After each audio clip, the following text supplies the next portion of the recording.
Price রাইজটা এটা কিন্তু state subject নয়, এটা সেন্ট্রাল সাবজেক্ট।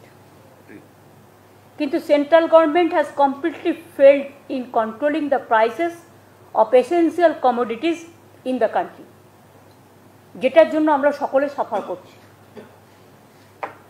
বাট কেউ যদি একজন চোখ বন্ধ করে থাকে, তো আমরাও বা কেন আমাদের চোখটা খুলে ওদের চোখটা খোলানো শেখাবো না? লাস্ট 10 দিনে আমার মনে হচ্ছে দামটা আরো বেশি বেড়ে গেছে নতুন গভর্নমেন্ট ক্ষমতায় আসার পর। তোমরা বলছো তাপ প্রবাহের জন্য, I don't agree with this. তাপ প্রতিবারেই থাকে, এখন ওয়েদার একটু ভালনারেবল আছে, একটু চেঞ্জ হচ্ছে, এখানে গরমও যেমন আছে বৃষ্টিও আছে, দুটোই আছে। আসলে আসলে 3 মাস ধরে ইলেকশন চলছে, সেই সময়টা যে যত পেরেছে কামিয়ে নিয়েছে।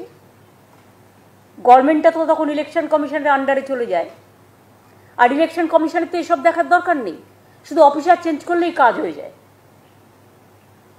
আর রুলিং পার্টির দালালি করলেই হয়ে যায়।